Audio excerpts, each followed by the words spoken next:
Good afternoon, everyone. It's a pleasure for me to introduce Consul José Borjón, the Consul of Mexico, as Professor Benfeld said, in Salt Lake City, as well as in western Wyoming.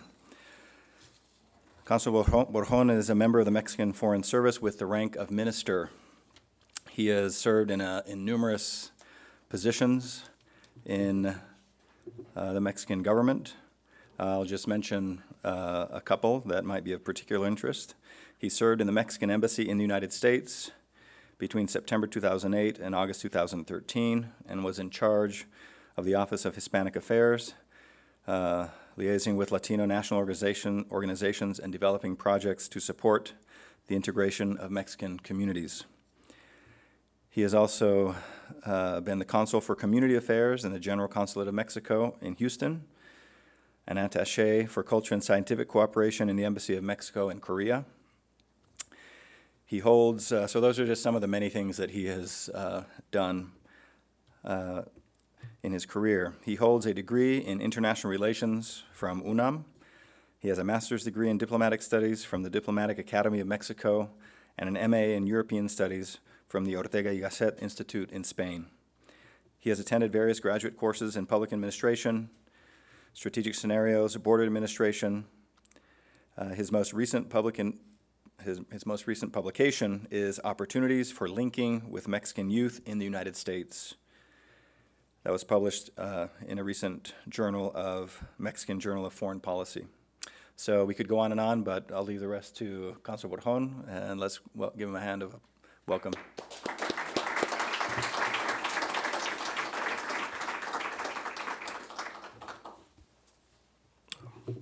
Well, thank you. Buenas tardes. ¿Cómo están? Buenas tardes.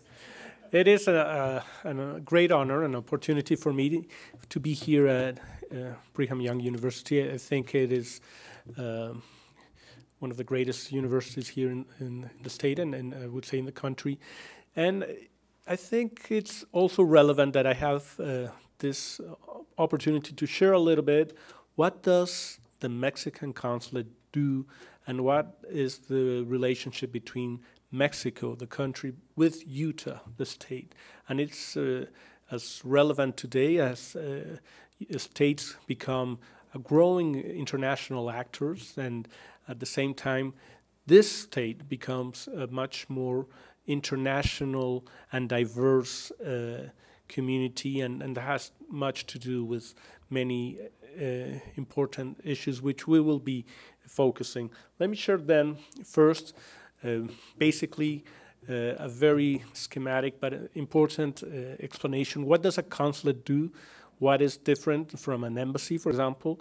An embassy is usually the political representation of a country in the capital of that country. So there's only one embassy per country in the capital. But consulates are different. Consulates have as a mission the protection of the interests of that population in that country. And consulates have existed for many centuries, honestly. First seeing issues of trade, but now mostly focusing on the issues of population, of the population of this country. We in Mexico have a very important population in the U.S., over almost 12 million, 11.6, and that is important because numbers have been stable and have not grown.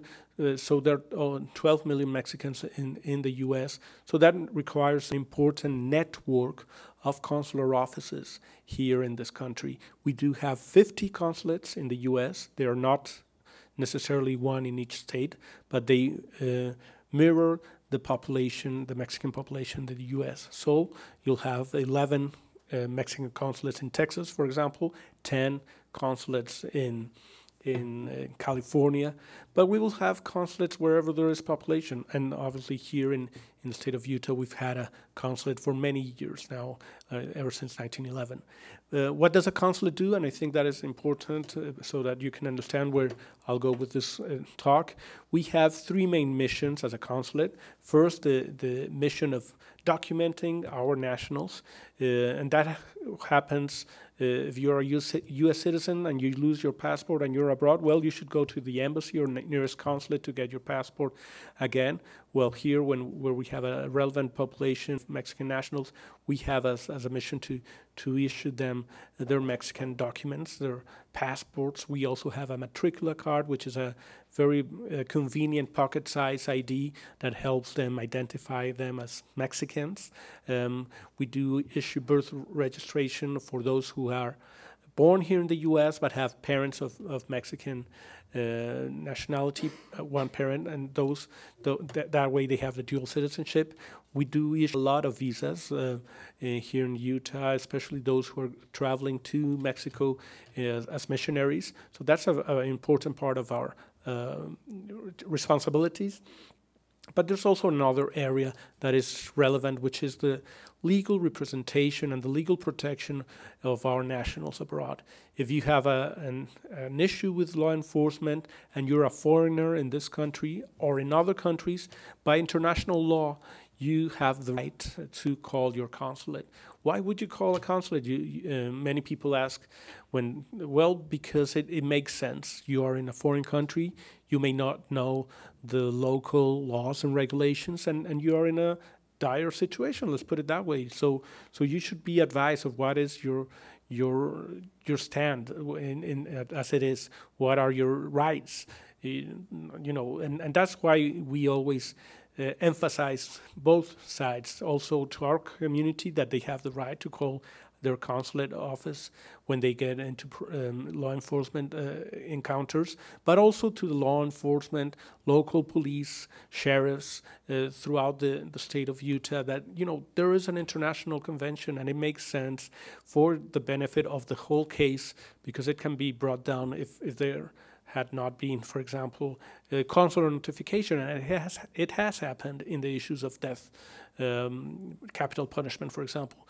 So that is very relevant for the protection of the rights. And it's not only of Mexico.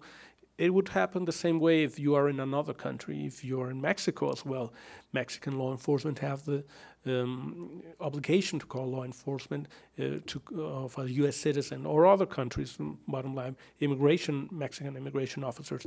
So that is an important part that we do in the legal area of our consulate, and we try to help them in those many areas. We help also in specific labor complaints on issues that are of interest, of family issue, family separation, who will get the custody if the parent has been returned to Mexico, who will be taken care of, how can we get the family reunited in Mexico if that's the case. Those are things we do on a regular basis in our legal area of the consulate. And then a third, which I believe it's also very important in a consulate, is the community affairs office, which has as its mission to help the integration, the assimilation of our community, and at the same time keeping a linkage with those with their country of origin, with Mexico. So this is just a general view of what does a consulate do, so that we can have an understanding what are we doing here in the state of Utah. Let me share a little bit of history, which I think is very relevant. The presence of Mexico and Mexican Americans in this state is as long as the history of the state. Let us not forget that this was originally part of a large Mexican territory that was lost during the war. But the presence of the Mexican and Mexican American population grew pretty much in the 20th century, and the presence of a governmental, like a consulate, can be traced back to 1911. And there were some interruptions, but ever since 1940, we've had a consulate here in Utah, and the presence of Mexicans has grown ever since the 20th century, especially up in the 1910s and 1920s, when there was a growing number of Mexicans coming to work in the agriculture, the mines especially, and the railroads, which were growing and creating the growth of the state. So since that time, we can trace back also the presence of Mexican cultural and political organizations. And it is very important because as the communities organize themselves, they usually work first level, like in helping out among themselves in a specific area, sector, or trying to keep up living their traditions. And these are the vibrant part, because those are the partners that a consulate will work with. Nowadays, you cannot understand the presence of Mexico and Mexican American without organizations like the Centro Cívico Mexicano in Salt Lake, or the Guadalupe School, and before that, the center. And this way, or communities organize themselves in keeping themselves informed, in keeping them protected, in sending the remains of those who deceased back home. Those self-help organizations are the basis of how the consulate will work with local organizations and communities. Numbers of Mexicans here in the state, pretty much there's over 300,000 persons of Mexican origin living in the state. So that is quite a large number. That includes not only those born in Mexico, but also second and third generation. If we include only first generation, and these are numbers from the Census Bureau, U.S. Census Bureau, but reflect very much also part of our statistics of how many documents we issue. There must be over 100,000, 110,000 at least Mexicans living in the state, first generation. So that shows us the large relevance of our community, and they're mainly also in the large urban centers, although we have a lot working in different agricultural fields, especially down going to the south. Let's talk about, and here I'm going to use first the Latino or those of Hispanic origin, and so that we can understand the importance of those community here in the U.S. At a general level, this is over 17% of the population, 54 million. 1 in every 4 children in the U.S. is Latino. I think that is the most relevant fact, because this resonates and replicates here in the state of Utah. You will find school districts like in Park City, in Salt Lake, where the percentage of the participation of Hispanic population in the school district, K to 12, is similar, in like near 24% or more. Here in the Provo district, I can't remember exactly, but it is around 17%. So that shows that the younger generation in this country are of Hispanic origin. And when I say that, I'm also thinking that pretty much 80% of Hispanic origin are Mexican origin. So that shows the relevance of the Mexican population, which are now mostly born here in the U.S. and have a critical role to play in the well-being of this country. In the specific case of Utah, 14% of the population is Latino. 80% of those Latinos are Mexican origin. And if we want to see them as how many are actually immigrant or foreign-born, 8% of the population of the state. So 1 in 12 Utah residents is an immigrant, and I think it is very relevant to take that into consideration, because foreign-born or immigrants, if we want to use that, are here to contribute to the well-being of this state. They're having businesses, our children are in the schools, and are with you in praying and working and studying and going to and defending this country. So that is important to understand, because it makes the fabric of this country what it is, a country of immigrants, a country of law. So important to take that into consideration, and how Utah is also important in that framework. They contribute very much to the workforce and the economic development of the state. 12% of the workforce is foreign-born, and it's growing. And you can talk with many of the companies and entrepreneurs in all the fields that you would like: construction, agriculture, service. The presence of foreign-born or immigrants is very relevant, and it's growing because sometimes the jobs are changing, and who takes those jobs is different from who took those jobs 10, 20 years ago. And it's important because our population, the Mexican population, is in those sectors as well. Where are we going? Well, pretty much by 2040, Utah will be a majority minority. And what does that mean? Well, basically that there will be more diversity in the state, as in the country. That means there will be growing numbers of other ethnic groups, African American, Asian Pacific, Hispanics, than whites.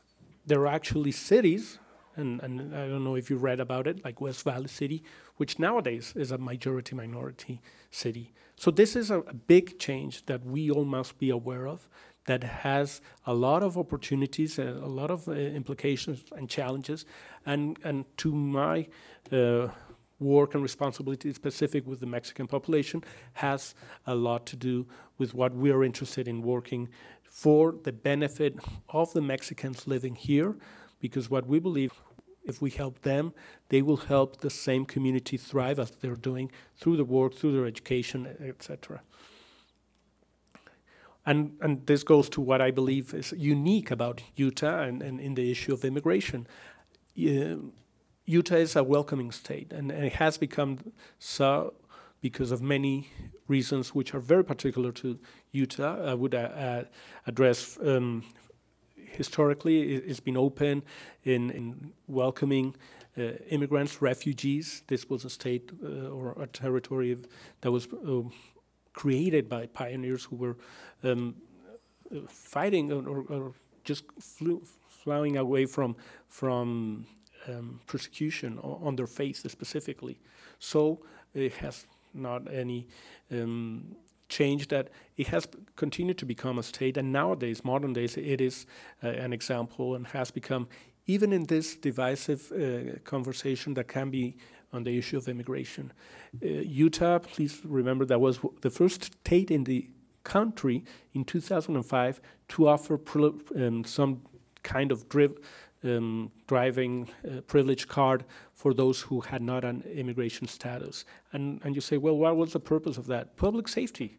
Just having a safe community so that you know that whoever is driving a car has a driving permit and does insurance and does, if there's an accident, there will be consequences and the community will have a system to look into it. So that has become a transformation issue. Many states issue those kind of driving privilege cards, which don't preclude on if that person is here in this country according to immigration procedures correctly or not, but it gives that opportunity to have a safer community. And more. Another issue which is also very important is the issue of education. Also, Utah has been one of the first states to offer in-state tuition, and all those who are aware of the costs of studying college, it's not the same that you that were born maybe abroad, but been living here since you've been 2 or 3 years old, now can have the opportunity to pay as a resident of the state. Also, I think it's important to remember the Utah Compact. In 2010, and those who remember, those years were very divisive on the issue of immigration. Many states enacted their own immigration legislation, going into what is a federal issue and saying, well, the local police should be doing immigration enforcement or things like that. Well, Utah, which had that discussion, which had also immigration bills of those kind, was able to find a unique solution that is still valid, and which is the Utah Compact. Pretty much the leaders of this state, political leaders, religious leaders, economic leaders, got together and said, look, we need to get this issue of immigration under another perspective. We need to understand that immigration is a federal issue, that we have immigrants in the state. Many of them may not be here legally, but they are contributing and they have families and they're studying. And how are we going to address this? Well, we're going to do it with a compassive issue. Obviously, when needed, tough if there are violations. Well, we'll obviously go after criminals. But pretty much they also contribute to immigration, and they are part of the society. So this understanding has created an environment of welcoming, of opportunity, and transcended the local divisiveness. Even if you have persons who may believe different, it is an agreement, and it has helped the state navigate and avoid getting into this different discourses, and has helped also, I would say, thrive, even economically. And I also would like to add the importance of the stance of the Church of Jesus Christ of Latter-day Saints. And only this year, President Russell called on Congress to prevent dreamers from being deported. And this is so important because obviously if a leader, President Russell, goes out and makes this kind of stance, every other political leader in this state went out and pretty much made a similar stance. So that makes, I believe, Utah unique in being welcoming, in being open, in being interested in finding a solution in the process of immigration that works for all. Let's talk a little bit on what is the relationship on the bilaterally between Mexico and Utah. Trade has been growing and has an importance locally. We have identified that over 46,800 jobs in the state of Utah are related to specifically trading with Mexico. That means a lot because it's agriculture, it's transformation, it's industry. For Utah, we are as a country where it's fifth largest exported, but also more relevant, as a country, we are the first source of import materials. Gold, transformation, electronics are coming from Mexico to Utah to being transformed into good products. So the relationship is very important. Just as a primer there, tourism has also grown. It's not only people going for a specific mission to Mexico, but also growing middle class of Mexico coming here to Utah, the greatest snow on earth. That's how they call it, no? And at the same time, Utah going to different places in Mexico for tourism. The bilateral trade has been obviously closely related to NAFTA, the North America Free Trade Agreement. Ever since it was established, it has grown the trade over 1,500%. It's mostly, as I said, materials that are going to be transformed, and this is important to understand because the impact of free trade has a resonance, as I said, in those jobs we were talking about.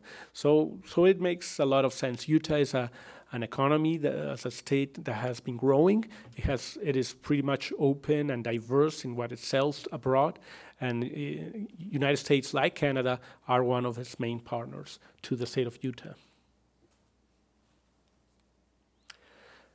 Beside trades, what does the consulate also promote?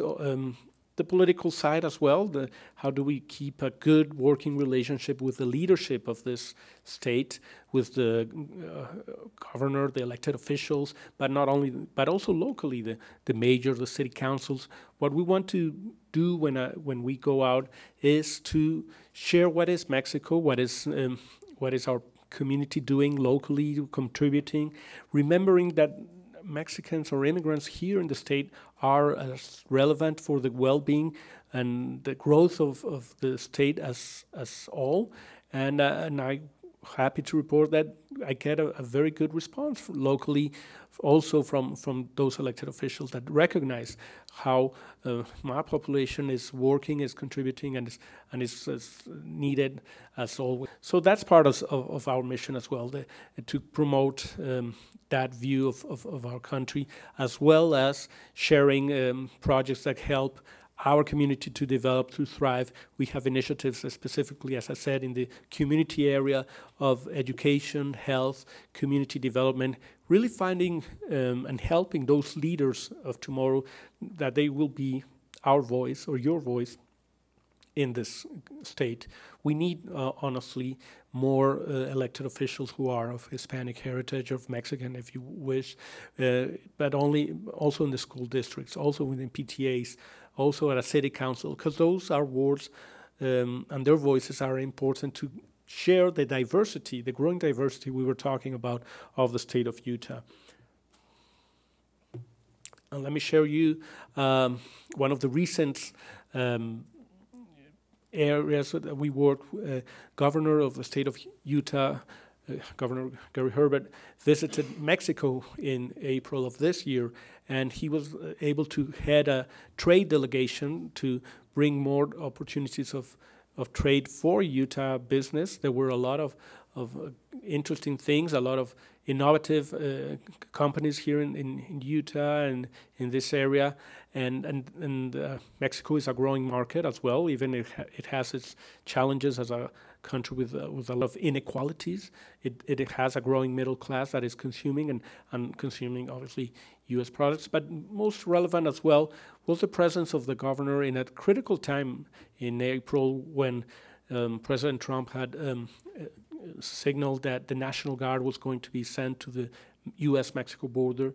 But Governor Herbert was able to share what is Utah, what we've been talking about, how a state that is has a very particular history, has been open to immigrants, to refugees, and this thought is as relevant and recognizes the contributions of the Hispanic population, of the Mexican and Mexican-American population in the state. So that was a change in the conversation, and I can attest there, because I was joining that delegation, on how important that had, at least in the media cycles, when that was put out there, how specific states in this great country have a very good working relationship because they recognize the contributions, how many of the products are being sold in Canada and Mexico.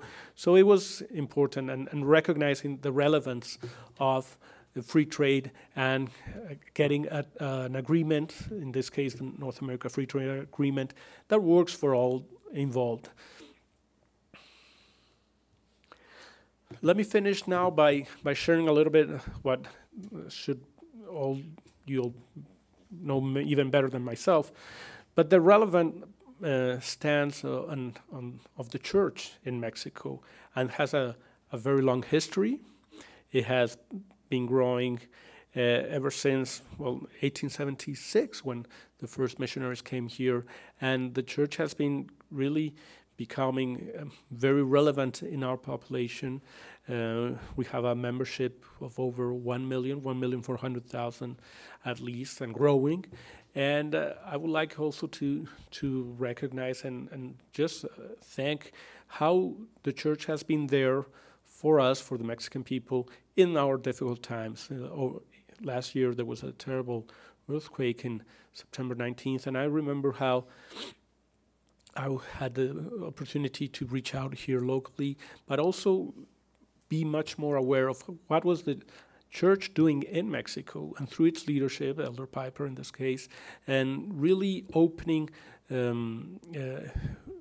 places, even temples, for having people sleep while their homes had been destroyed, and just being there has a great importance for us. So we appreciate very much that. We appreciate the many, many hundreds, thousands of those who from this state have been called to a mission in Mexico, and I think that is a great opportunity for you, of those who have gone to my country, to share a little bit of what is Utah, but also as you return, to share what is your experience in Mexico. And I think that is the most relevant diplomacy, if I may use that word, that can happen between Mexico and Utah. This people-to-people diplomacy, when each one will share their experience. And some are good and fortunate to that. Some may be not as positive, but those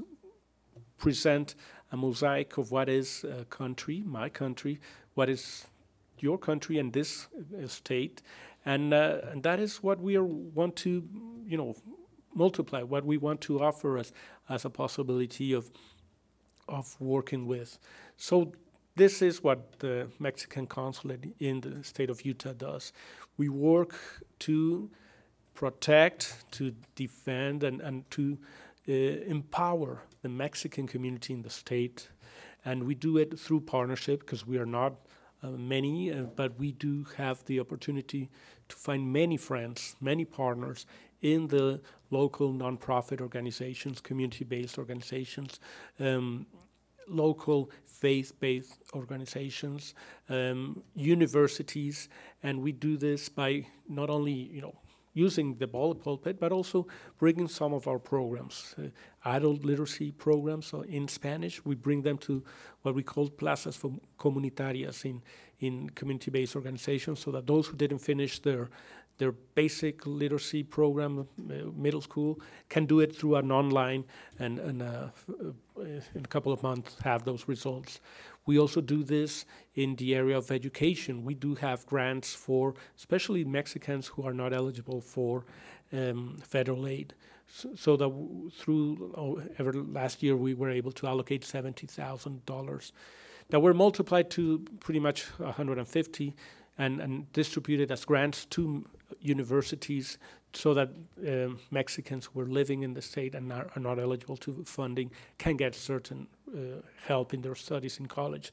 We do this also by focusing on the needs of health and telling our population that is here what are their opportunities if they don't have a health insurance. Well, let me tell you, we'll go over the resources which are in the community for low income, but this way people can take care of themselves while they're here, and that's the mission of a consulate. We see ourselves as a one-point information center and helping those to integrate, assimilate, and at the same time helping the community learn what is the importance and relevance of the Mexican-American population, obviously in the country, but specifically in the state. And I'm glad that we have this opportunity and that I have the opportunity to do it in Utah, because there's very welcoming and opening interest in helping the Mexican community to thrive. So let me finish here by sharing my contact information, and at the same time hoping that we can open a conversation on what you see and what you understand of Mexico, on Utah, and these issues that we've been talking about: immigration, the education and health of our community, and overall, what is the future of the state of Utah that is growing diverse, that is growing economically, but has obviously the challenges of this growth, including the need of a more trained population. So I thank you for this opportunity, and I do look forward that we have time to engage in a conversation. Thank you.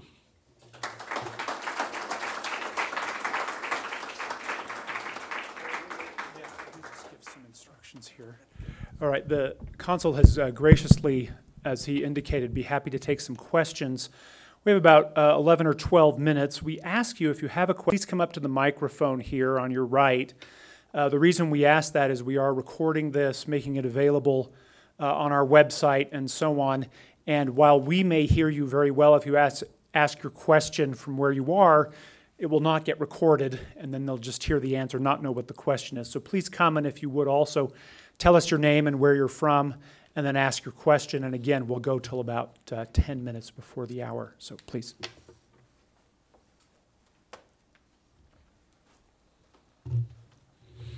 I can also ask questions if it helps, no? Who has lived in Mexico before? Okay. Studying or any other missions? Who has done a mission in Mexico? Okay. Where did you study? Or you're from Matamoros? Yes, I am. How long have you been here in? In Utah? I just got here for the summer. Okay. Summer, yes. June. How many are Mexican students, if I may ask? Okay. All are studying here? Todos estudian. What made you come here to this university? I'm interested to learn a little bit also on your experiences. If anyone wants to share with me, Well, please. not always, but I wanted to study abroad, and I saw the opportunities BYU would provide compared to like Tecnológico Monterrey, UNAM, and I saw that it was a great program, especially like I like my program, and it would create opportunities for me to improve and to be part of a society that shares the same principles and that I believe, at least. So yeah, that was my reason. I don't know about that. But I do have a question Sure, for you. please. Okay, so I am from Coatzacoalcos. Okay. And I was just wondering, what has been your path? Like, did you finish UNAM and then you applied to El Servicio Exterior, or you went like to the private sector and then moved to, and like how did you move, or have been moving around La Secretaría so far? Yes,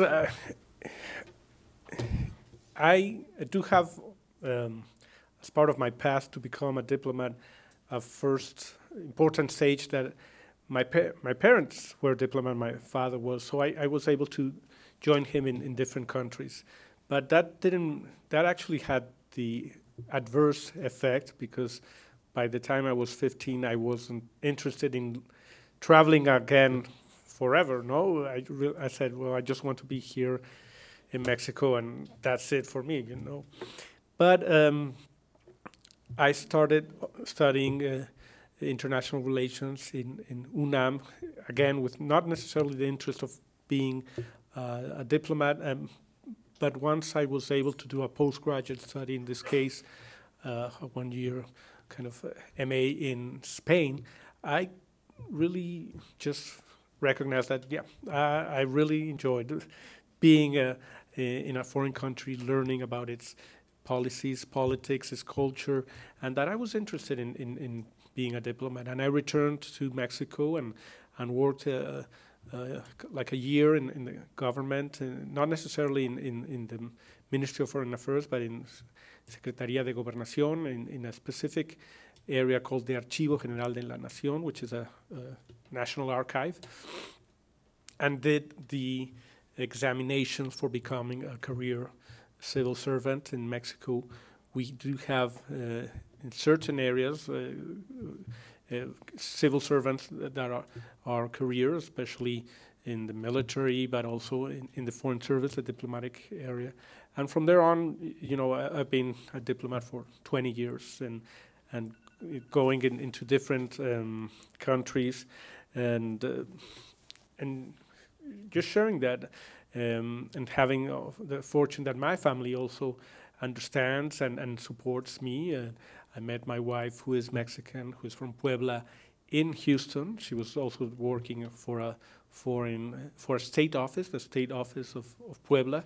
We have such a large population nowadays that in certain cities like Los Angeles, Chicago, Houston, there's not only a Mexican consulate, there's actually like an office from the state of Puebla, from the state of Michoacan or Guanajuato, because our diverse community is so large that there's even that opportunity. So that's how I've been able to get into this life. And let me tell you, for those who have this experience of going to another country, it transforms you, no? And I think that is the big conclusion for those who have gone abroad or in a mission or will go or who are here from another country, that this is a great opportunity to share who you are. And at the same time, as you see from afar away your own country, you also understand many of its challenges and its opportunities, and it's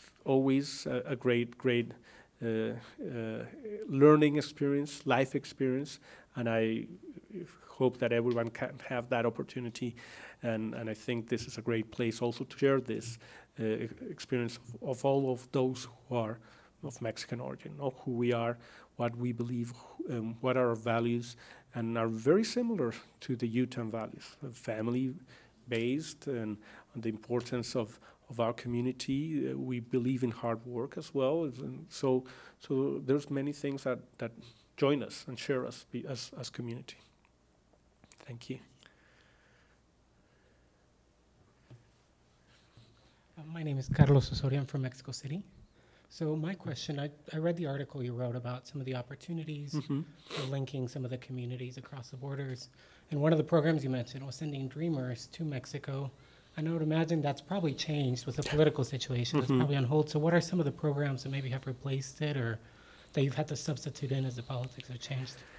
Yes, I think that my interest was how, as I wrote this article, and it was like the result of my experience as I worked in our embassy in Washington, and that was maybe 10 years ago. But at that time, there were a lot, from the policy perspective of the government, there was not a lot of emphasis on what is happening with the young generation of Mexican or Mexican-American population here, and how should we interact with the young community here, because many of our programs were not thought necessarily for kids or young adults in university.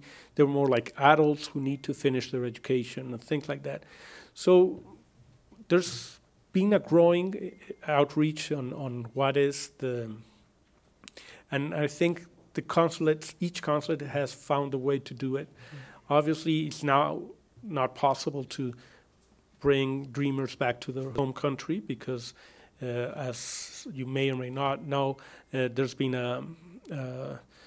pretty much the DACA that allowed dreamers to go back with a parole to their country, to leave the country, has not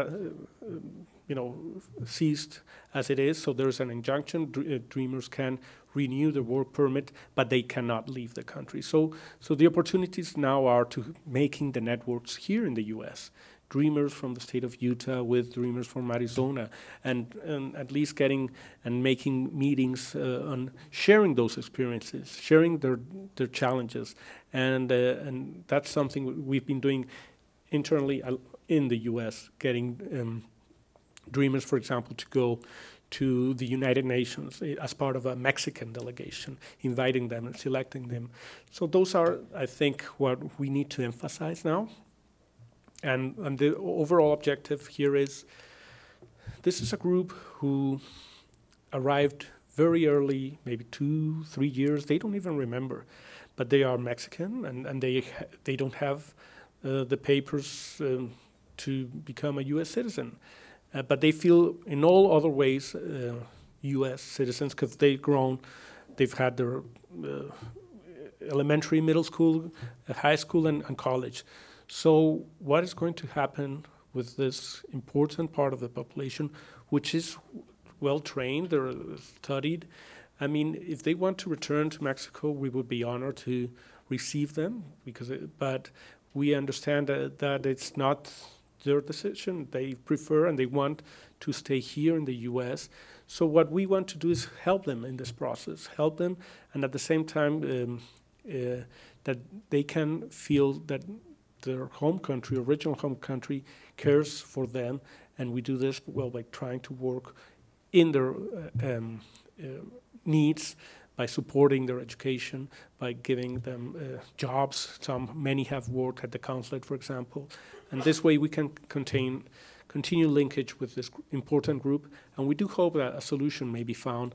It is up to the federal level to find in the specific area of dreamers. But as I said, Utah has shown the way to be compassive and in welcoming. And I think that is very promising, and we hope that can resonate and multiply into other places in the U.S. Thank you. I think so, yeah. One more question. Well, my name is Miguel Lopez. I'm from Hidalgo. And I came to BYU because I wanted a good education based on my faith, but with the purpose of coming back to Mexico. Now I'm almost done with my degree, and plans have changed. But I still want to go back to Mexico and be helpful for my country. I don't know when that's gonna be, but in the meantime, I would like to be helpful for the Mexicans here in Utah. What would you recommend me or any Mexican that wants to help Mexican people in the United States to do? Well, that's great, and I think it's very important that we help out each of other members of the community. And what I would recommend is let's start by looking around yourself in this community. If you live in the Provo-Orem area, let's talk about the community organizations that are here, that are working with the Hispanic community, and let's see how we could help them. Example, here there's the Centro Hispano down in Provo, and they're doing a great job in helping our community in the issues of health, of financial literacy, and also fighting addictions through different programs. So sometimes many of these organizations, they need volunteers. Sometimes they even need your expertise as college students or graduates on how to do a specific business plan that will make them grow. They need help in funding and fundraising. So that's my first step as a recommendation is let's look at our community first. Let's look at the local school district. What are their needs? I'll go later in the day to Provo School District, and they're established a very interesting diversity program,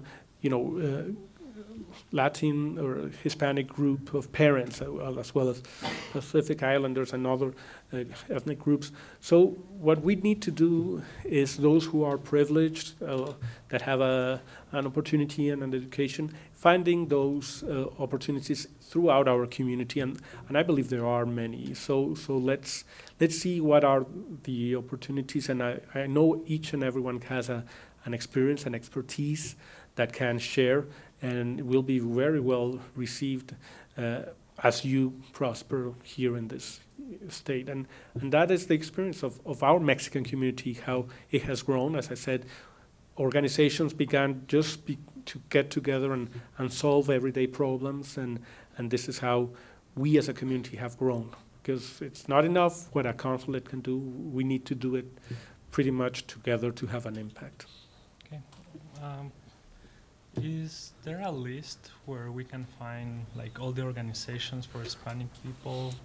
I'm not sure if we have it on our website or Facebook page, which is more, but if not, let me share it with you, at least locally, who are our contacts that we can put you together. Okay, that's great. Thank you. You can also contact Latin American Studies. Oh, perfect.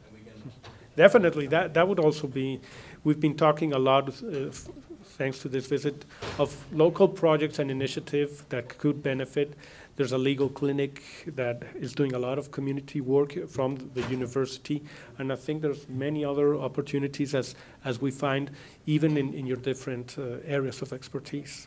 Okay, thank you. Thank you. Well, thank you very much. Thank you for coming. There will now be a reception here in this room for all Mexican students or others who would like to talk and have a chance to visit with the consul here. So please join me, though, right now in thanking the consul for his kind remarks and his time.